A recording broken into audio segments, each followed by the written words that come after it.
آیت نمبر 60 وَهُوَ الَّذِي،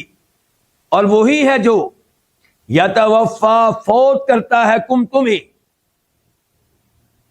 قبض کرتا ہے تمہیں، باللیل رات میں، وَيَعْلَمُ اور وہ جانتا ہے، ما جو جرحتم تم نے کمایا، تم نے کیا، بالنہاری دن میں، ثم پھر یبعثو وہ اٹھاتا ہے تم کو، فیہ اس میں یعنی کہ اس دن میں، لیقضا تاکہ فیصلہ کیا جائے، تاکہ لیقضا مکمل کیا جائے، تاکہ پورا کیا جائے، اجل وقت مدت، مسمى مقررہ متعین، ثم پھر الیہ اسی کی طرف، مرجعکم تمہارا لوٹنا ہے، ثم پھر ینبی وہ خبر دے گا تمہیں، بما کنتم تعملون ان اعمال کی جو تم کیا کرتے تھے۔ پچھلی آیت میں اللہ کے کمال علم کی خبر دی گئی تھی، اور اس آیت میں اللہ کی کمال قدرت کی خبر دی گئی ہے کہ اللہ کی قدرت دیکھیے کہ وہی ہے جو تمہیں فوت کرتا ہے رات کے وقت۔ فوتگیاں دو طرح کی ہیں، ایک وہ فوتگی جس کے بعد انسان قبر میں جاتا ہے، جس کے بعد انسان دنیا میں نہیں رہتا، اور ایک فوتگی نیند والی، اس کو بھی کیا کہا گیا؟ وفات۔ اور وہی جو تمہیں فوت کرتا ہے رات کے وقت، مراد یہ ہے کہ تمہیں نیند دیتا ہے، اور یہ وہی فوتگی ہے جس کا تذکرہ سورہ زمر میں بھی آیا ہے۔ دھیان سے سنیے گا، اللہ یتوفی الانفس حین موتها والتی لم تمت فی منامها، اللہ فوت کرتا ہے جانوں کو، کب؟ ان کی جب موت آئی ہوتی ہے تب اللہ ان کی روح نکالتا ہے، ان کی روح کو قبض کر لیتا ہے، انہیں فوت کر لیتا ہے۔ والتی لم تمت فی منامها، اور جن کی موت ابھی نہیں لکھی ہوئی ان کو بھی اللہ فوت کرتا ہے، ان کی روح کو بھی اللہ قبض کرتا ہے ان کی نیند کے موقع پہ۔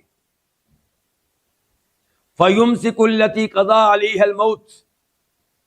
تو جب یہ روح اللہ لیتا ہے ہمارے سوتے وقت، تو جس پہ موت لکھی ہوتی ہے اس کی روح کو اللہ واپس نہیں بھیجتا، اللہ اپنے پاس روک لیتا ہے۔ وَيُرْسِلُ الْأُخْرَى، اور جس کو مزید زندگی دینی ہوتی ہے اس کی روح کو اللہ واپس بھیج دیتا ہے، اِلیٰ اجل مسمى، ایک وقت مقررہ تک۔ تو نیند بھی چھوٹی موت ہے، اسی لیے نبی علیہ الصلوۃ والسلام جب اٹھتے تھے، بیدار ہوتے تھے، تو یہ دعا پڑھا کرتے تھے، بخاری شریف کی حدیث ہے، الحمدللہ الذی احیانا بعدما اماتنا والیہ النشور، میں تمام تعریفیں اس اللہ کی بیان کرتا ہوں جس نے مرنے کے بعد دوبارہ زندگی دی، مرنے کے بعد یعنی کہ سو جانے کے بعد پھر اٹھایا، والیہ النشور، اور ایک دن پکی موت آئے گی اور ہم نے اس اللہ کے پاس جانا ہے۔ تو فرمایا وہی ہے جو تمہیں فوت کرتا ہے باللیل، رات کے وقت۔ اچھا، رات کے وقت اللہ فوت کرتا ہے، اللہ کی قدرت دیکھیے، ایک تو اللہ ہماری روح کو لے لیتا ہے، پھر اللہ کی قدرت دیکھیے کہ روح اللہ کے پاس ہوتی ہے لیکن اس کا تعلق جسم کے ساتھ قائم و دائم رہتا ہے، اسی لیے ہم سانس لیتے ہیں سوتے ہوئے بھی، کھانا ہضم ہوتا رہتا ہے جبکہ ہم سو رہے ہوتے ہیں، نبض ہماری چل رہی ہوتی ہے جبکہ ہم سو رہے ہوتے ہیں۔ تو اس سے یہ اشکالات دور ہو جانے چاہیے کہ جناب احادیث میں آتا ہے کہ مومنوں کی روحیں جنت میں ہوتی ہیں، تو جسم قبر میں ہوتا ہے تو پھر کیا ہوتا ہے؟ بھائی یہ غیبی جہان ہے، برزخی معاملات ہیں، ہم زیادہ تفصیلات نہیں بتا سکتے، لیکن یہاں سے کچھ اندازہ کر لیں کہ اللہ کے لیے کیا مشکل ہے کہ روح جنت میں بھی ہو اور جسم کے ساتھ تعلق بھی ہو۔ تو اللہ رب العزت کی یہ قدرت ہے، اللہ جو چاہے کر سکتا ہے۔ تو وہی ہے جو تم کو فوت کرتا ہے رات کے وقت، اور وہ جانتا ہے جو کچھ تم دل میں کماتے ہو، تم گناہ کرتے ہو یا نیکیاں، اس کے علم میں ہے۔ تم کسی کے ساتھ ظلم و زیادتی کرتے ہو یا کسی کے ساتھ احسان کرتے ہو، سب کچھ اللہ کی علم میں ہے۔ ثم یبعثکم فیہ، رات کو فوت کرنے والا اللہ پھر تم کو اٹھاتا ہے فیہ،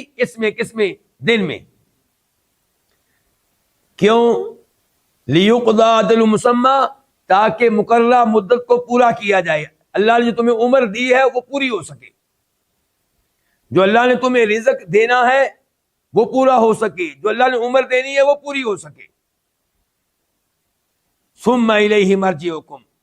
پھر تمہارا اللہ کے پاس لوٹنا ہے حقیقی موت کے بعد،